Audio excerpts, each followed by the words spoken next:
Hello, hello, hello, hello. Hey, um, how are you? This is if you're new, this is the Eat Healthy, Fight Diabetes page and also streaming on my group. And I'm Bernie Pereira. And I just wanted to just say a big hello and come on here because I wanted to talk about the September No Sugar Challenge. Okay, so it's 2nd of September, so I could be like a day late, but hey, it's the 1st of September somewhere in the world.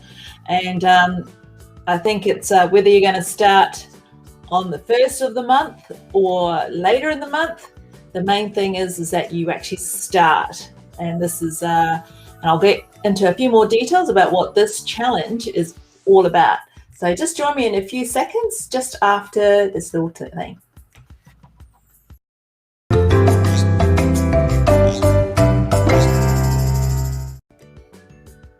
Okay, all right. Well, let me just turn down the actual music.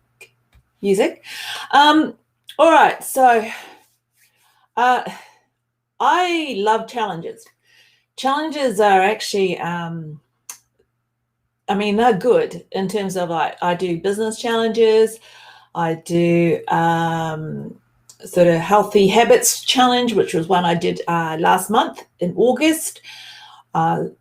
In July, I didn't do a challenge. June, I did a 30-day challenge. And if you go to my actual featured section in my personal profile, you'll be able to actually see what I did in those 30 days of basically building up self-confidence in June. And I think prior to that, I actually did, and this one here today and this month in September is an extension of a 2-week one that I did in May. And that was a whole no sugar thing. But this time around, I'm going to make it a little bit more challenging. And I definitely wanted to make it a bit more sort of, open for participation and things, because not only am I going to go through the challenge, but I do want to challenge other people who basically want to do something in terms of their health, whether they're actually wanting to lose weight or they want to sort of manage how they're actually eating, and then just overall well-being and things.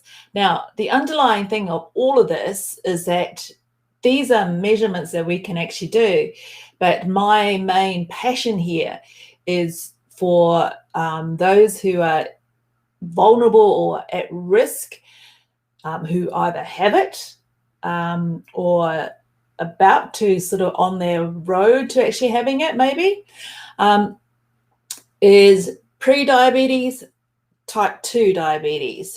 I don't know too much about type 1. I do know what it is, type 1 diabetes is, but those two there, pre and type 2, are predominantly lifestyle diseases, if you can call them that. And the only way we can actually sort of help combat those kind of diseases is lifestyle and what we do in terms of making changes into it.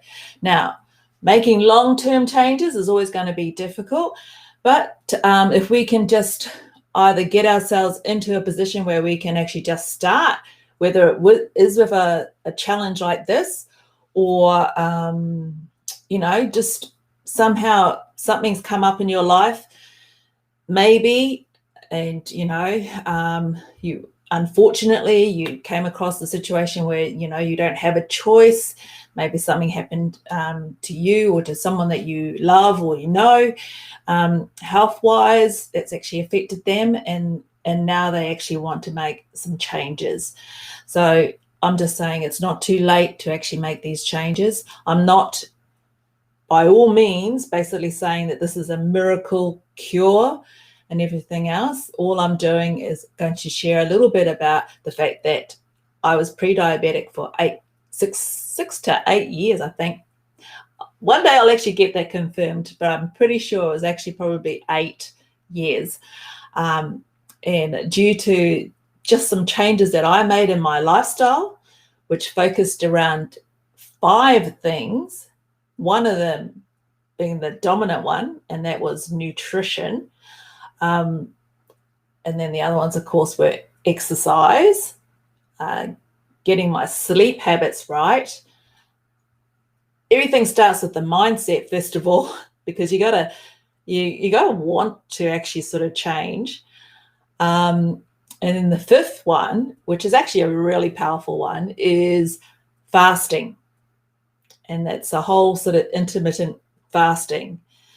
And what we're essentially doing, what I'm actually doing, and this has come about just from reading and, and engaging with other people who have done these things and been able to actually get the successes, is just be able to go back to how we used to eat, or how they used to eat 100 years ago. Maybe it's your grandparents' time, maybe it's your parents' time, but before that, because there was a time when we didn't actually have this lifestyle disease of diabetes or obesity. The high portion of us are actually overweight and things.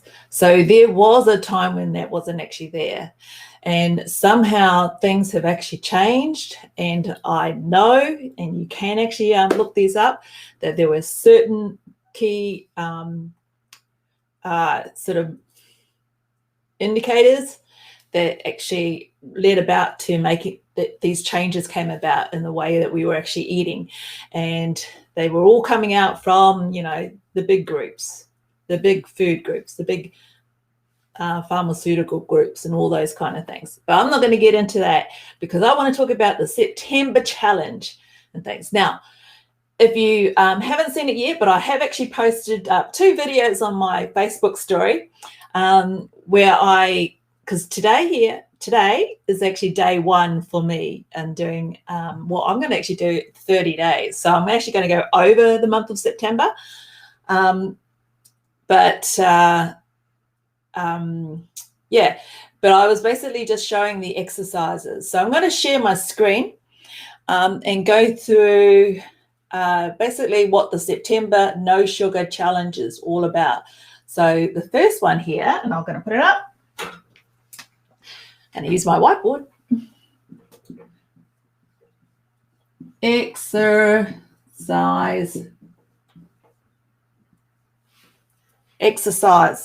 You're going to have 3 choices. Now, all of the guides, anything that I actually say, there's files or menus or plans or everything else, is going to be in the Eat Healthy, Fight Diabetes group. Okay, so it's not actually going to be on the page, which is the public page, but it's going to be in the group that's actually linked to that. So let me just share my screen, because there are 3 exercises for you to choose from to do a daily exercise from. So I will share.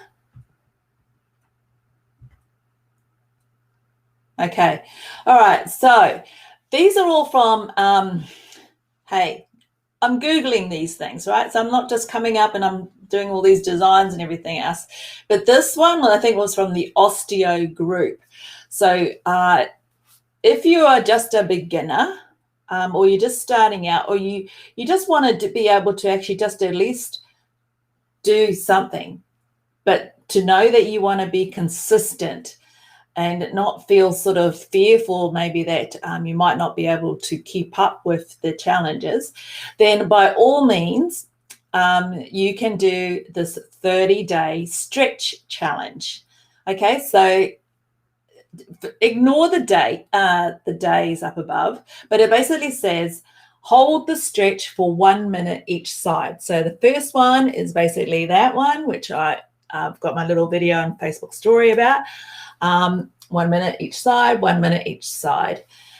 Tomorrow, day 2, basically, it's just a stretching of your neck and thing, and then left and then right.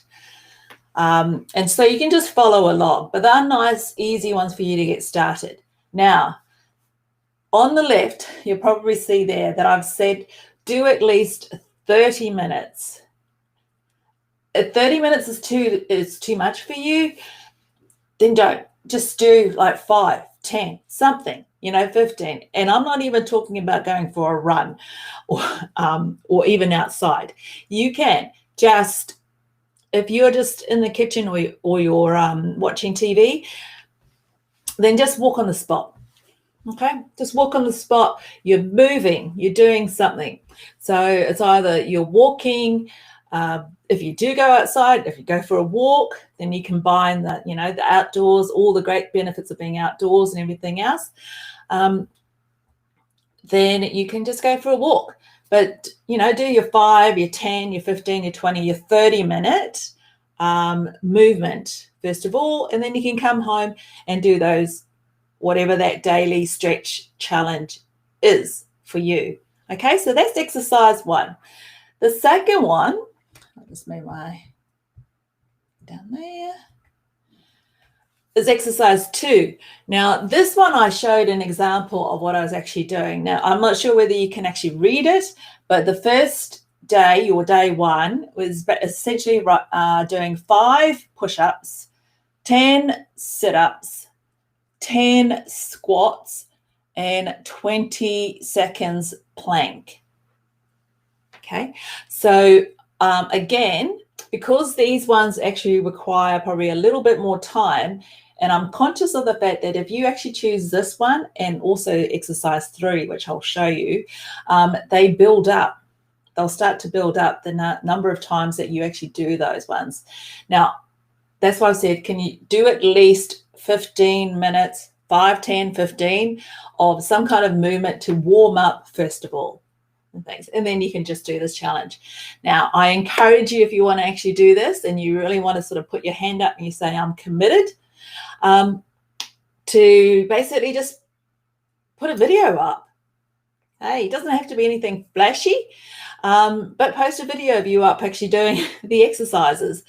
The group that you can post this in, the Eat Healthy Fight Diabetes group, or if you want to post it in the actual page, totally up to you, or just a link maybe to your own kind of profile page. It's fine kind of stuff. It's like all it is just there is support out here. It's just to encourage, and it's to show, maybe it's just to show publicly that there is some kind of commitment that you're actually doing that. But no pressure, you don't have to, but it would be good if you could actually do that. All right. So this is exercise 2. Exercise 3 is very similar. Now, that's not actually a landscape presentation, so it's actually this one. And I'll go into print, present. Okay, so this one,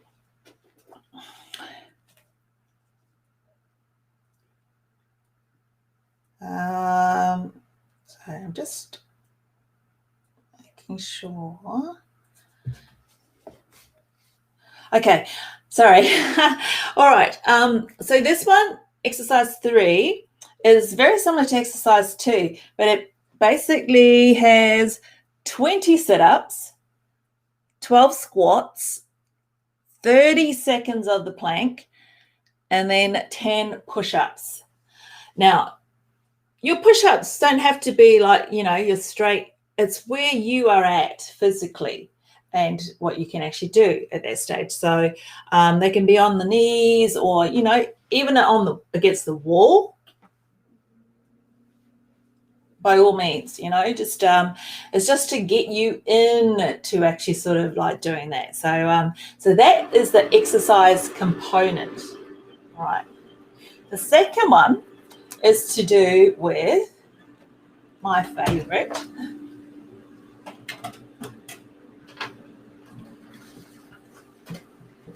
nutrition. And that's actually to do with meals, because you're probably thinking, okay, Bernie had a September no sugar challenge. So she's basically throwing it out again. What? No sugar. Okay. Yes. No sugar being no junk food, no, what would you call it? Because there is sugar in 80% of our foods, right? But hey, we can take it easy, because fruit, it's difficult because there's so much information out there. But eat a whole piece of fruit, right? If you like fruit, that is. So one apple, yes, there'll be sugar in there, and it'll convert into, it's basically, when it breaks down in here, it converts into fructose, which is a form of sugar basically, and that gets into your bloodstream and things. But eating one apple is not as much. It's preferable. It's much better for you than having a glass or a cup of actual fruit juice and things, because the fruit juice is, when you look at it, it's basically a concentrated form of the juice of that fruit. And I think from what I read, it was like 6 apples would go into actually making a cup full of juice, small juice. So 6 apples. So you normally would not be eating 6 apples at one time or in a row. You just don't, right? You don't really feel like it. So, but that's what you're doing all the time when you're actually drinking those juices. So, and that just all builds up, and it's concentrated, and that basically converts into fructose. And almost the first place it actually hits down in your liver, and you'll end up years down the track, if you can't really sort of manage that, a fatty liver disease things. That's being very simplistic about that one. But by all means, it's like, a piece of fruit, but just don't go overboard with your fruit, right? That's all I'm trying to say here. But to help you along, and let me move this one along.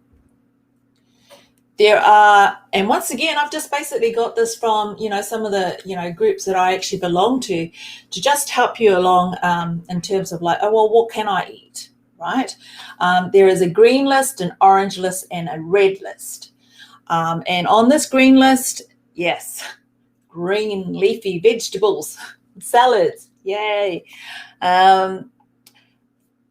Things that you can do with cabbage, basically, you can make them into, like, when you grate it, because I don't have a food processor, I just grate it. It doesn't take too long. And then you put it into a fry pan. It's like cauliflower It's rice. It's basically, it looks like rice. And it's just a lot more healthier than having those sort of big starchy things.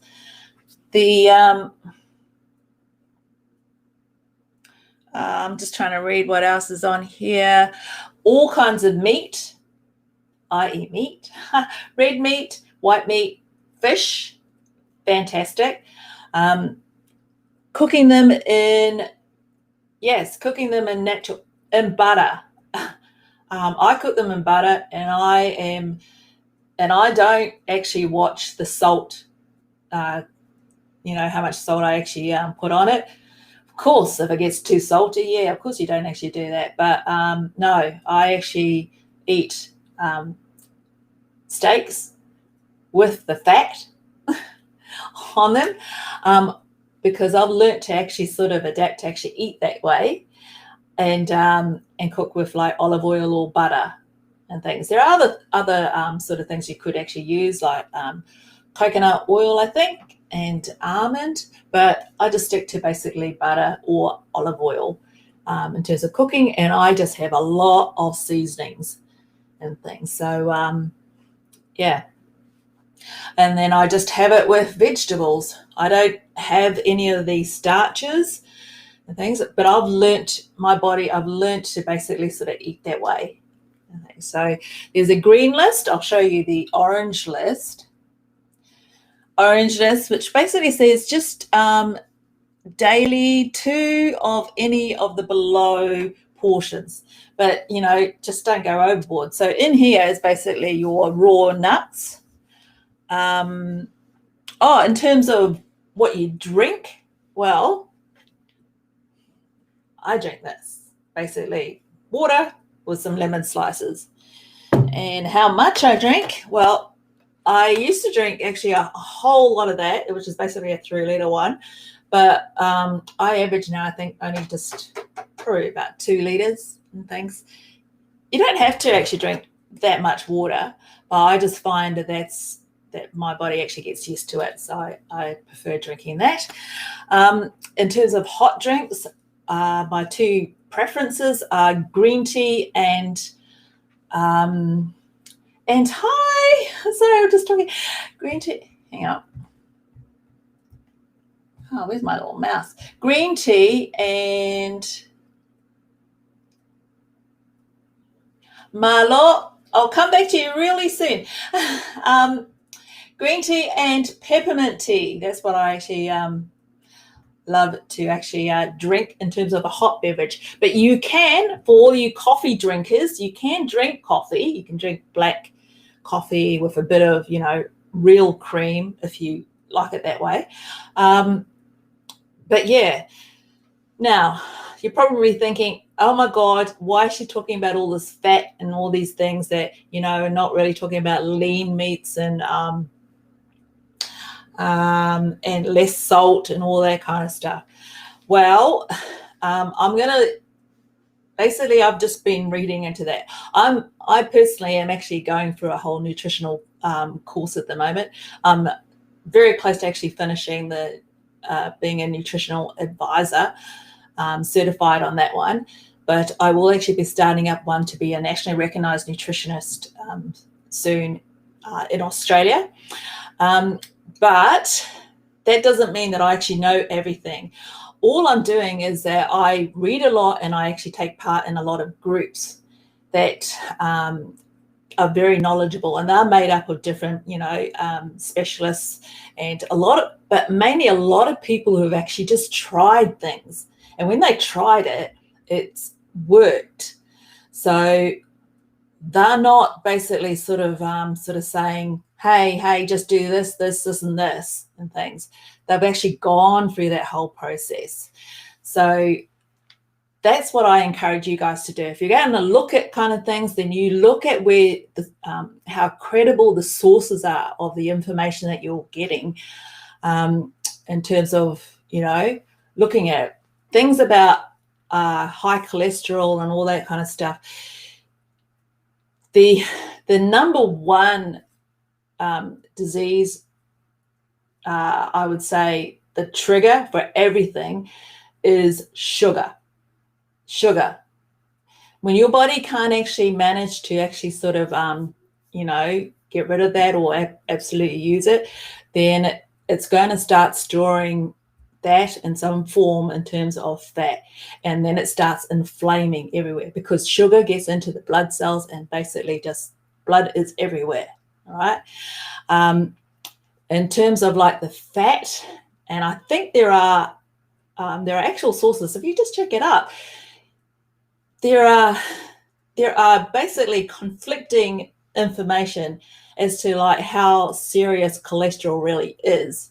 Okay, I don't want to say too much about that because I'm focused more on actually what has been working for me, in terms of like the nutrition and being a pre-diabetic and who I actually read about and who I know of who were type 2 and being able to actually sort of manage and reduce and even eliminate some of their medication under the supervision of your doctors, please, first of all, because they need to be aware if you're going to make these kind of changes with your diet and say you're taking medication and things, so that that they can be aware and then they can adjust whatever. But I do think that a lot of the responsibility is within ourselves to actually really question where things are, you know, where information is actually coming from and things, and what we make in terms of deciding our own health and our well-being. All right, so let me just finish off. So this orange list then basically goes into like the red list, and the red list is danger list. And a lot of that would basically be all your junk food, all those sugars, all those foods that are actually quite rich in sugar. And yeah, you know what I can see instantly? Honey. I know. Moderation though, I mean, I can say some things that basically say, hey, if you can, then totally like cut it off. But if you can't, and there's so many of us that can't at that stage because we have to work up to it, then just try to actually reduce it. You guys are all familiar with portion control and all those kind of things. Then just try to reduce that where you can and stuff. And yeah, just basically all your sort of junk food and everything else. Food that comes out of boxes, processed food that's, you know, coming out of tins and things. You know, try to get back into like that whole food, real food, and cooking it through. You know, when you're cooking, what you're actually putting into it and things. So that's where I would actually leave it. So that is with the challenge, it's exercise and nutrition. The third one is basically, I think it's just, oh yeah, I basically call it meditation.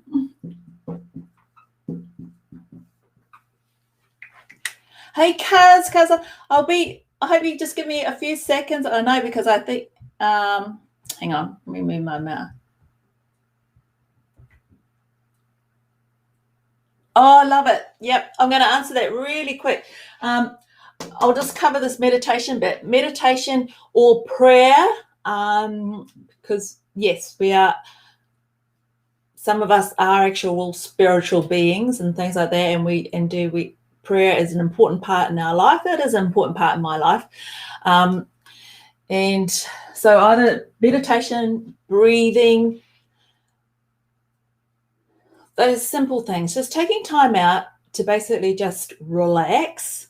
I used to do this quite a bit in the morning, you know, before I did anything else, is you would just have a quiet spot and you would breathe in and out, and then basically just, you know, de-stress. Usually you're not really stressed out early in the morning, but, and then just being grateful, you know, giving thanks to where you are. You've woken up for another new day. Thankful for the previous days, thankful for what you have, people in your lives, and then just trying to actually sort of think about yourself mentally as where you actually want to go as well. Where do you want to be too as well? So it's just taking some time out to actually do that, and part of it. So I'll try to actually, probably I might do a bit of a video or put some information in the actual group about some of the things that actually helped me in terms of like being able to de-stress and then just relax and things around the place. But as my dad would say, just do the rosary. That's meditation. Okay, right. So I am so thankful that I've got my lovely cousin who I was chatting with before I came on live, and she was basically saying that she was going to tune in because she has some questions, and her questions might actually be like your questions too and things. So so Marlaw, Marianne. Okay, let me do, first of all, I'll stop sharing this.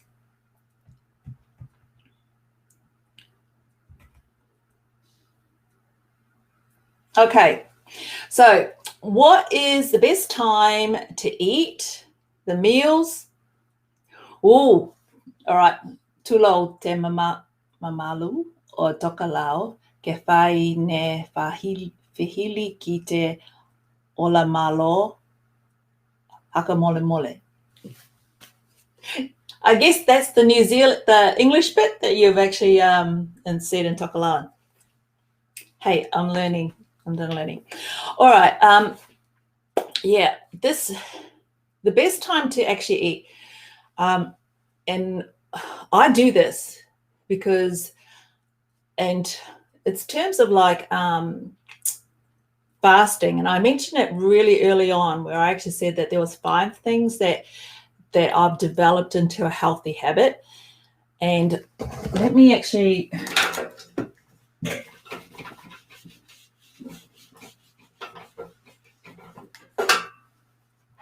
fasting is not starving, okay? Starving is when you've got absolutely no food. You just don't know where your meal's actually coming from and whatever. Fasting is a choice that you actually make based on the fact that you've read about, that if you stopped consuming something bad, for example, like if you didn't eat that extra donut, then you're giving your body some time to actually repair. So that's a very simple term. So fasting, and some people call it time interval fasting. And what I would suggest how you would actually start is try to think about how we used to be years back when we always used to just have breakfast, lunch, and dinner. There was no morning tea, there was no afternoon tea, and there was no supper, okay, from these things. So 3 meals. Now, what you did at those meal times is that you would actually eat until you were basically full, and then you either, I don't know whether it's your upbringing, but you sort of did know then that the next time that you would be eating would be like lunchtime, or it would then be dinner time. Now, in terms of like, so 3 meals, right? Now, now these 3 meals, in terms of like when you actually eat them, it's a very good to actually eat your first meal, your morning meal. Well, I don't know, because it's going to depend on your work and everything else, but 8 hours, assume that you have really good sleep habits. And so you've been sleeping for 8 hours. So you haven't been eating for 8 hours. Now, depending on when the last time you actually ate before you went to sleep and things, it's good then to perhaps sort of like eat in the morning. Say if it was like, I'm going to say, for example, it's 8 a.m. Okay. And then typically 4-5 hours maybe before the next meal, which is lunch. So it's usually about 1 p.m. or something like that. Then the next meal, again with that same type of interval, it's probably about like 6, 5, or 6 p.m. Okay, roughly. Okay, now what you find a lot of the time is that some people will actually like skip breakfast and they'll have it like later on in there, and then they might just have the other one. So they might only have just 2 meals. Okay, and that's actually good as well, because the longer you're not actually eating, then the longer it is that your body is already going through and actually working through what you've already ate. And then when they've worked through what you've already ate, then they'll start actually going into like your, sort of fat sort of storage, what you've got already. and things. So that's why it's almost like a maximum of 3 meals a day is good. Nice interval if you're actually doing it between that. Now, this is actually quite early, and I quite like that. I like to eat early because I'm learning the habit of actually at least 3 to 4 hours that I haven't eaten anything. I might have had a hot drink, but it's not, I haven't put any milk or anything in it. I'm drinking hot herbal tea, but I haven't eaten anything for 3 to 4 hours before I go to sleep. So when that actually happens, I've basically had, say I stopped at 6 o'clock, and then I go to bed at 9 o'clock. 8 hours, basically I'm waking up at 5 a.m. Typically it's around 7 a.m. But I could actually then eat again at 8 o'clock. Thanks. So for those people, now, this is also going to be very dependent on those on people like, that are taking medication and when they have to actually take that. Okay, so some of the medication you might have to actually have food, all right? But for me, because I don't have medication, and I was able to actually do a lot of things where I can test it out without it affecting me too much, I don't have 3 meals. I average only 1 or 2 meals. And again, I try to eat before 6 o'clock, but my eating thing is usually around 2, 3, or 4 o'clock.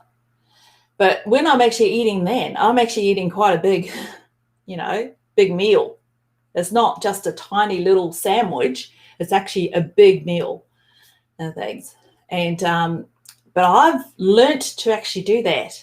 And when I mean my big meal, I'm not talking about your KFC, your McDonald's, and everything else like that. No, I do a lot of cooking myself.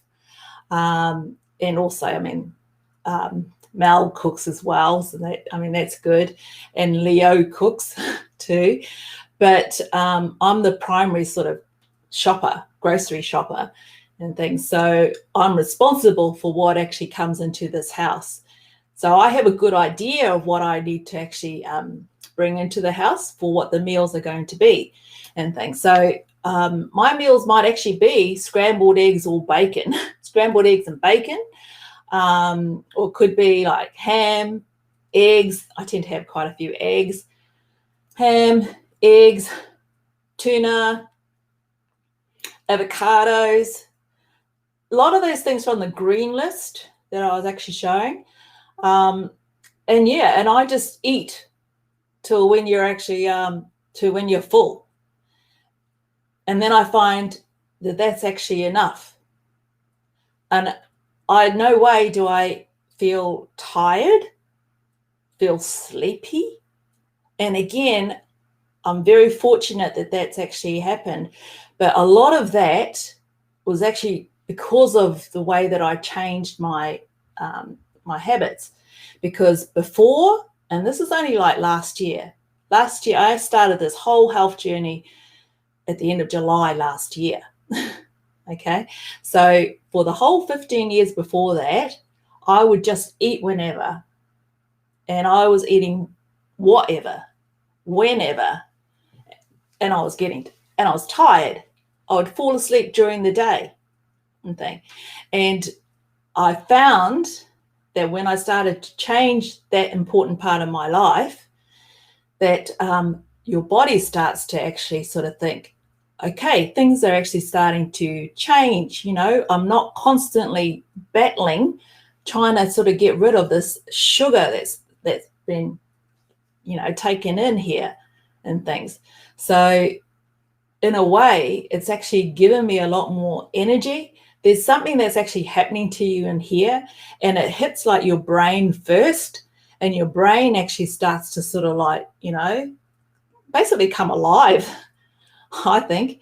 So, and it comes alive, and then you want that alive so that it can actually do everything that it needs to do down here, right? So, so I'm eating mainly from the green list, occasionally from the orange list. I do have dairy. The types of dairy I actually do eat is cheese, hard cheese. I don't really eat the brie or the soft cheese, but I don't eat too much of it, I've never been a milk drinker. Mel likes a glass of milk, though. He'll actually have a glass of milk over a dessert and things. What else? What else?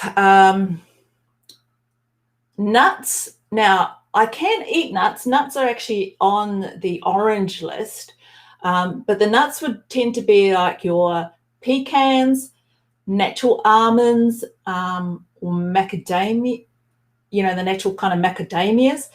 None of that sugar-coated nuts, okay?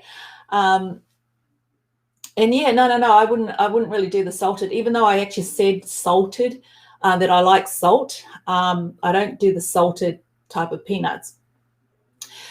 Read your labels, okay? Read the labels on the back of these food packets. Read it not only for the nutritional part, and there's two things that you should look for when you're reading the nutritional part. The carbohydrates. Can you see that? Carbs and the sugar. Carbs and the sugar. And be careful, because sugar can be has like over 200 names for it, right? There's something in there that's actually a sugar and something. So I read that because I mentally make that calculation that if it's like 6 grams, 12 grams, then that's 18 grams. And then I mentally actually divide that by 4. You can, it's 4 or 5, divided by 4. And that's basically in that food item, it's 4.5 teaspoons of sugar already. Okay. So there is information about that, because there's, for every food item that you actually have, there is some kind of sugar that's actually in it. And carbohydrates, that's I don't want to sort of scare everybody off with like talking about a lot of food groups. But for me, the preferred way that I actually eat is low carbs and no sugar, no added sugar. That's my preferred way. Now, when I talked about the challenge, because the challenge is a no sugar challenge, you're probably thinking, okay, well, this is going to be really easy for me. Okay. Yes, it will be. It will be because I normally eat healthy. Okay. But where I'm actually coming from is that weight loss is not my goal now. It was my goal. Only 12 months ago, it was my goal.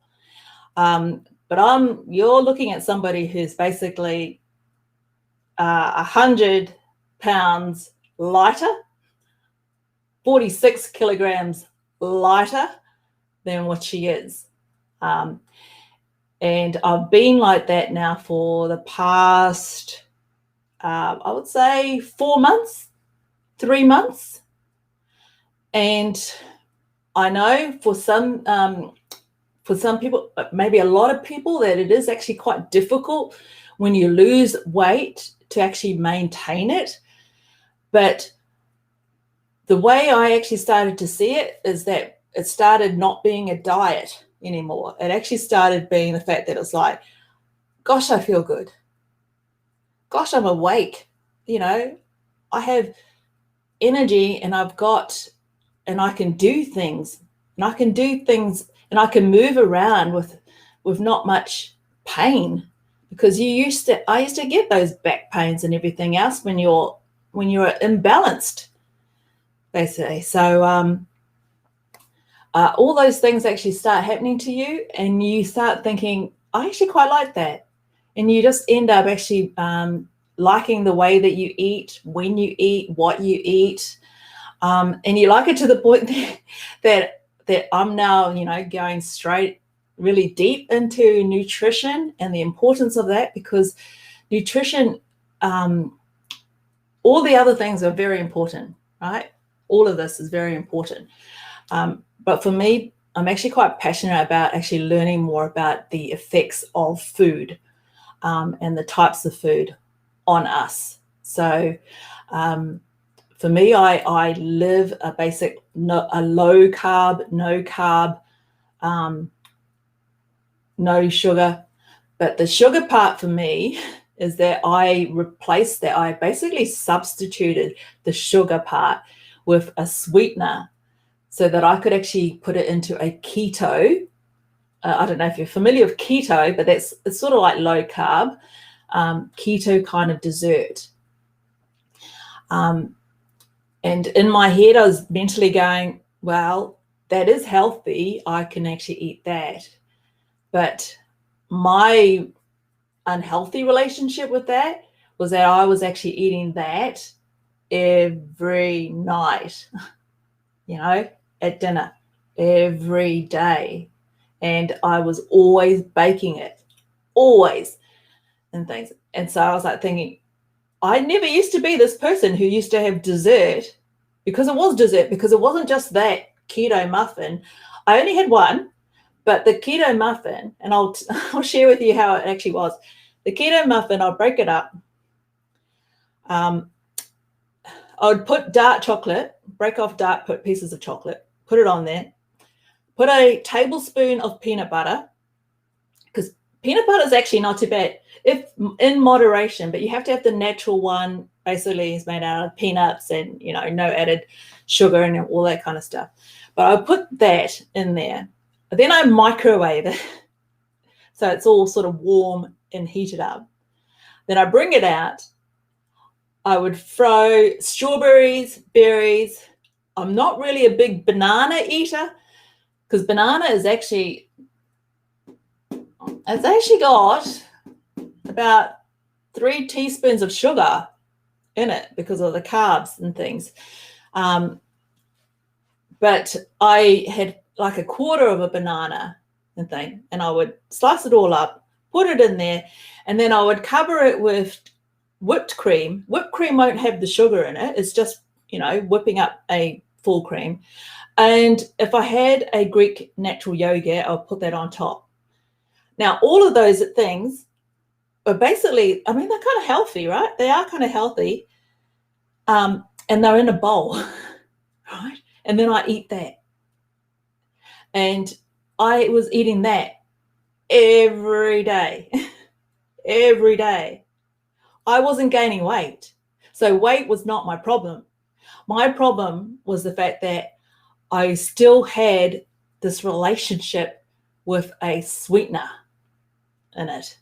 And that's what this September challenge is going to be for me. It's going to be, can I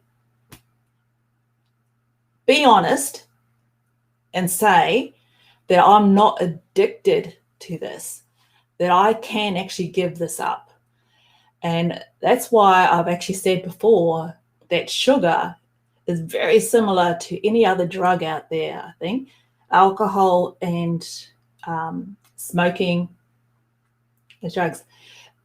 It's a white substance, isn't it? But it has an addictive nature about it. The difficulty that we've got is that it is in 80% of our foods and things. So that's my own personal battle, and that's what I'm basically going to sort of work my way through. And that's the actual challenge for me, because I did it for 14 days beforehand, and I did it for 14 days in May, and I lost 3 kilograms and things. Now, I'm not doing this to necessarily actually lose weight.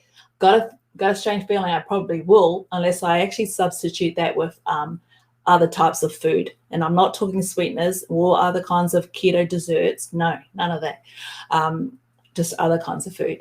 So it should be interesting, all right, and things like that. So that's just a confession about how about what I'm actually looking for this challenge to do for me. All right, so let me know, have I answered your question about the best time to eat? The types of food that we eat these days, yeah, I mean, it's difficult. I was actually listening to something, and I was listening to this dietitian, and she was basically saying a whole lot of these things are behavior modification, right? Because first of all, you've got to be committed to actually doing anything if you're going to make any change. So the first thing she always asks somebody when she actually sees them is that, do they really want to lose weight? You know, because if they don't, then giving them meal plans and anything else like that is not going to do anything. Giving you an exercise plan is not really going to do anything for you. Things. All right. So, so if you're not really committed and you feel like it's something that you want to do, but you just don't feel ready at this stage, then the way she actually sort of explained is she just helps them to just be happy and content with where they are at the moment, because the reasons for them to actually really want to change will shift. And when they're ready, that's when they'll be open to actually sort of making these changes and things, because then the action really follows from that one. All right, so I think that's probably it. I've probably talked for a while here. So I don't know if you want to ask anything else. Thank you for watching and for asking that question. So if you don't, I might actually leave it, but by all means, if you have any other questions or comments, then leave them underneath the video and we'll get to it. Yeah, all these things that I've actually showed you in terms of the slides, the green list, the orange list, the red list, and the different exercise plans are in the Eat Healthy Fight Diabetes group and things. All right, so most of the posts that you'll get from now on in September are all to do with the No Sugar September Challenge. All right, so